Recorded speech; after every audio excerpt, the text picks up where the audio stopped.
ba kasagaran nagangakita nato karon kay mga bata gasuot ng mga eyeglasses, na mga anti-radiation kay gusto yung ginayos sa bagid nila kay mga kuan, mga cellphone oh. Tas isa po na kung sige lang silang cellphone, malimit na po na ilang physical activity. Di ba dili awat sa ko sa una. Oh, di awat sa una nga wala mga cellphone. Oh, di ba? Gani. Malapa, Chinese garter. So, di ba mas enjoy.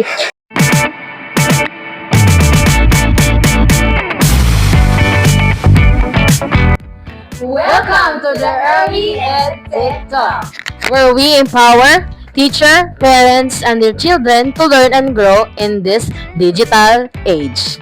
Mayong adlaw sa tanan.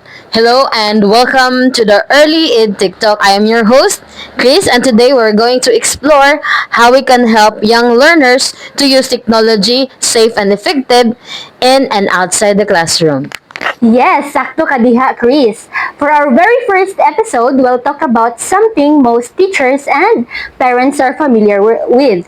Learning platforms and educational apps like ABC Mouse, Kahoot Kids, and YouTube Kids. Tinuod yun na. So, these platforms are widely used for literacy, numeracy, and interactive learning activities. Okay, so example ani, ABC Mouse uses games and songs to learn reading and math. So Kahoot Kids kuan pod gina-turn pod niya ang mga lessons into fun quizzes. Tas ang YouTube Kids pod kay maka-provide siya og mga educational videos para sa mga visual learners. And what's nice about them, kay makatag sila og engagement sa mga bata. Children can learn at their own pace while having fun. Teacher can also make a lesson more interactive while teaching. So, while these digital tools can give or dagan siya gi-offer no opportunities for us, not for us, but also sa mga bata, pero naagid siya yung mga mga issues or mga kanang risk na dapat ato bantayan sa anang mga data privacy nga kuan issues about content safety and also the screen time. Diba? So, today we're going to talk about how these platforms can both be helpful and saan po siya kaning mga platforms na makaharm sa mga bata or in early childhood education. Ang una gid concern ana kay ang cybersecurity ug ang data privacy sa mga bata. Dagang apps nga mga og mga personal information sa mga bata. Awat na ng ilang mga age ug kanang mga personal mga pictures nila. Common jud. If walay strong protection, posible nga ang ma-access dali sa mga hackers ug sa mga unauthorized mga users. Yes. Kung ba jud kay tinuod jud kay nga importante jud kaayo nga kana dapat na parents consent pag para dili ma-access bitaw mga personal data sa mga bata. Yes, Importante jud kayo na. Tama gid ka Jo. Sometimes ang mga free apps man god ga-collect na silang mga user data para sa ads. Yes, without parental consent pag yun. So mo na ang mga teachers ug ang mga parents nga gakuan gina sila mga check gid nila ang mga privacy setting before nila ipagamit sa ilahang mga kids. Para safety na po. Yes. So, another issue po is content safety. So, even apps like YouTube Kids, nga appropriate siya sa bata, sometimes manggod nga makakuan siya, mag-show siya sa dili maayo o kanang mga scary videos bitaw. So, usahay po ang algorithm. So, mag-recommend siya og mga unrelated or harmful content. O daghan jud kay na kay Evan bitaw sa akong pagmanggon like ang gipang search niya kay for educational lang pero naa jud kanang batong i-recommend nga kalit ang makita og mga like kanang mga pang-adult na videos Maog yun. or usay kay kanang mga hadlok-hadlok like horror na lain kayo kanang dili na ta siya kanang related bitaw pero lagi kay katong sa to algorithm say mangyud kay ga kuan kanang basahay kay ga Pop up lang siya kalit. like ganang ga-appeal lang bitaw mura siya ga ads or bisan sa mga ads like YouTube Kids naman ang top pero ang mga ads kay mo panganto Basta mga inappropriate gid nga mga nga dili gid na sa mga bata. gani pero bisan bigyan apps kay appropriate pero sayang mga content Kanang manggawas di ba kalit ang gani Dili Hindi natin safety. mabatayan. So of course na dili gid pud nato kalimtan ang issue about screen time kay which is very common na magid sa ato. So, necessary po ang limit sa pag-screen time sa bata. Lagi kay kung wala naman gawin ka ng break something no kung perminti na lang bitaw naka-focus sa mga bata sa pag-use sa technology, one of the gid na mag-result is ang problema sa eyes no, not mentioning sa atong mga blur na magito daan no. So gani mo gani so di ba kasagaran nagangakita nato karon kay mga bata gasuot ng mga eyeglasses na mga anti-radiation kay musa yung ginayos sa bagid nila kay mga kuan mga cellphone oh. Tas isa po na kung sige lang sila cellphone malimit na po na ilang physical activity. Yes. Di ba dili awat sa ko sa una. Oh, di awat sa una nga wala mga cellphone. Oh, di ba? Gani. Malapa, Chinese garter. So, di ba, mas enjoy. So, kana maging physical play, sama sa natunan sa school is, anong ginasya ka ng necessary sa mga bata for their, kanang sa motor growth ba na? Ay, growth skills na. Like, sa ilahang mga fine motor skills, na. Di ba, mas importante gyapon na mga physical play. Red dyan, no? Grabe, gid naka-important. Gani mo nang isa po na siya sa issue ka ng mga mag-limit dapat og ka ng screen time sa mga bata. Tapos tagana to sila og anong time pod ba nga mo gawas mainitan ana. Yes. Yes, correct ka dyan, Chris. Na example, Ana, in year 2019 na ay mga issue about, Ana, sa kanang YouTube Kids content scandal. Lakabante ko, ana. Hala, nadi nga na? Yes, na ang platform mismo nagpakita sa mga disturbing videos bisa na ay mga safety filters. Uy, awat datong nahitabo sa year 2020. So, ang kanang platform nga EBC Mouse, nakitaan sa FTC, nga gakulik lang siya children's data without parent consent. So, ang lesson learned mang gyud ani, we must follow child protection laws like COPPA. Ato pag year 2021, YouTube Kids again face controversy tungod sa ads disguised as content. Kids could not tell which were educational and which were advertisement. Dili na maayo kay it promotes na sa consumerism o kuha na po siya. Dili angay sa mga bata. Bago pa siya, 2021. Oh, new pa lang gid kay 2025 pa to karon, 2021 pa to nahitabo. So even they know nga mga well-known ang mga learning apps kanina atong gipangisgutan but it still can be risky jud if dili mabantayan or dili magada mga bata kung unsaon sila paggamit. So kanang kailangan gyud ang proper guidance sa mga bata. Dili lang sa mga parents kundi pati na pud sa mga teachers kay ginagamit din siya for education. Tapos kung namang mga unnecessary videos nga ga-pop up anang Gali. forms ka na siya filter bitaw para sa protection sa apps ka ng labi na sa mga learning apps pero nagigakuan bitaw nga mga kanang dili maayo sa bata. Gali. Bisan gani katong nanay itong safety filters bitaw.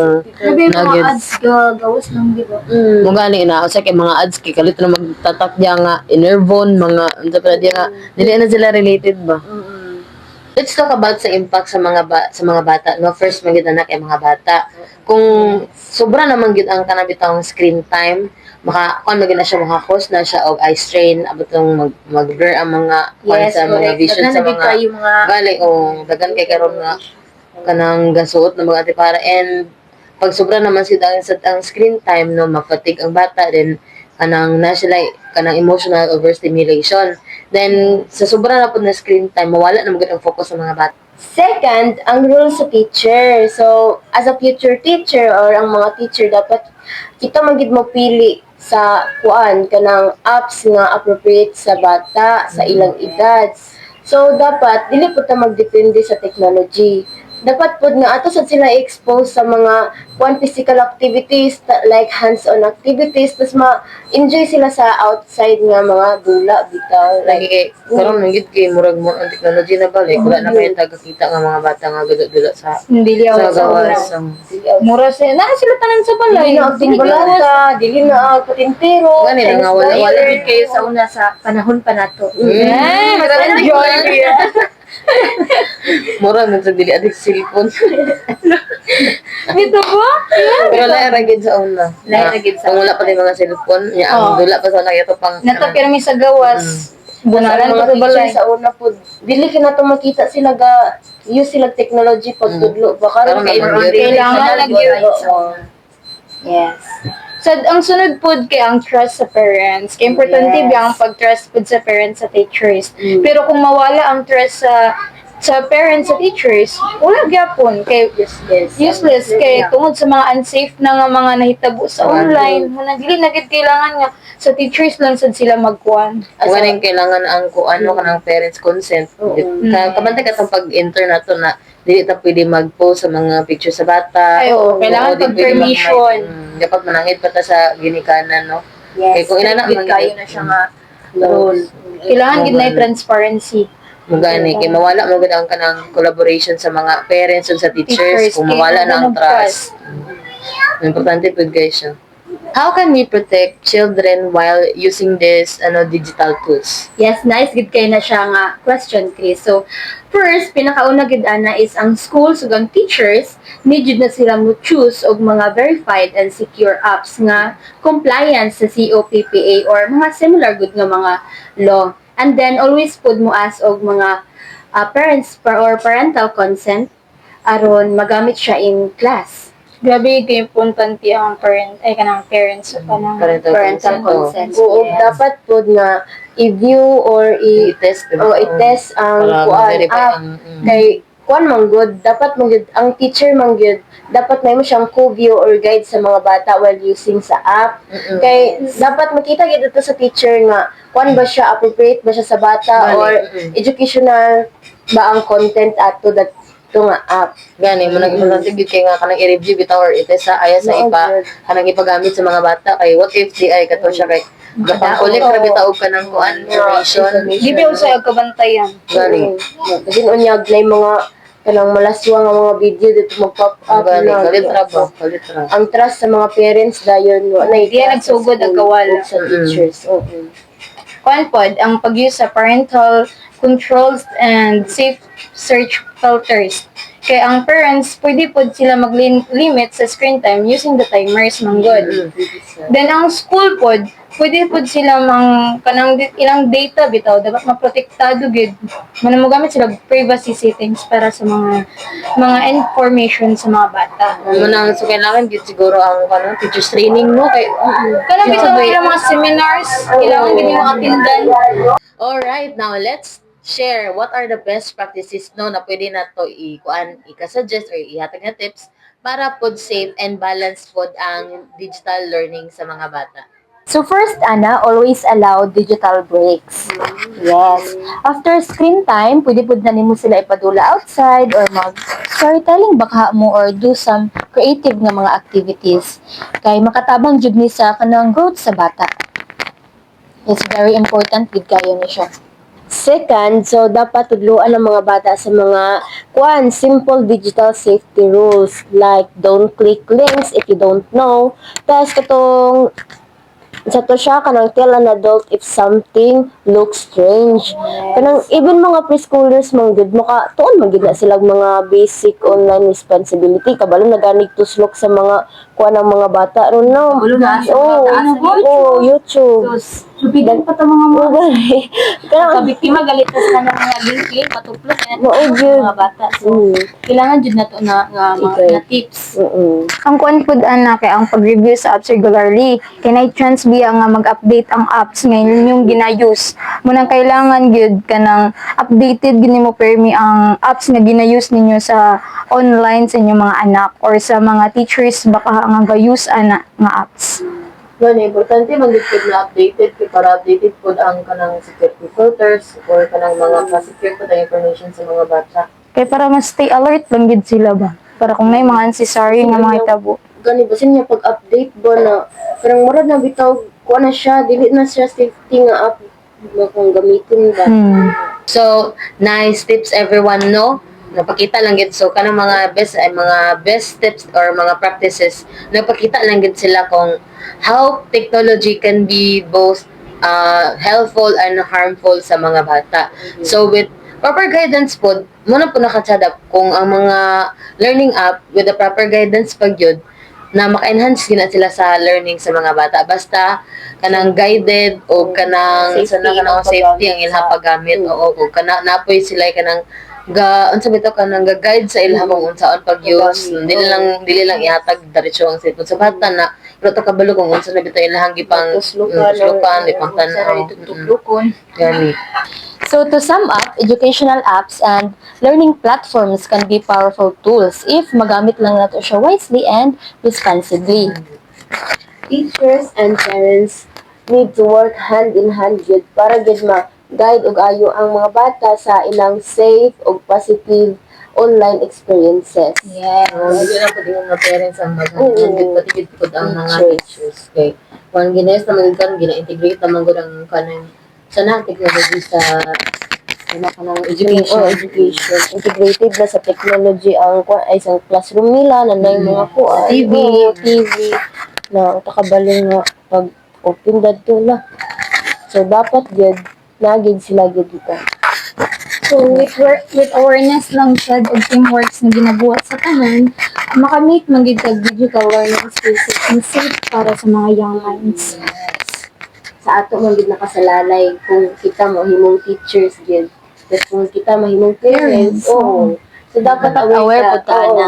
Naging teamwork na ang collaboration sa parents Parents o and sa teachers. para Sana dili sa lang partner gid na silang duha. sana magandang technology pag magamit lang bitaw og sakto. Yes, of Dili po course. kalimutan syempre ang kanang hands-on activities. Mas importante magpud ang hands-on activities kay dili magud ma-develop ang mga kanang mga muscles sa basa o mga gross motor skills or fine motor skills Yes, nila. biya. Oo, dili biya gid. Mas makalim biya gid ang troy na experience gid kaysa sa kanang virtual. Yes. So, again, salamat for tuning in into this episode of the Early Ed TikTok. So, see you soon in our next episode. We're going to talk about the virtual classrooms and video conferencing. So, how to make virtual classrooms or online platforms safe, practical, and fun for kids. And remember, click smart and learn safe. Bye!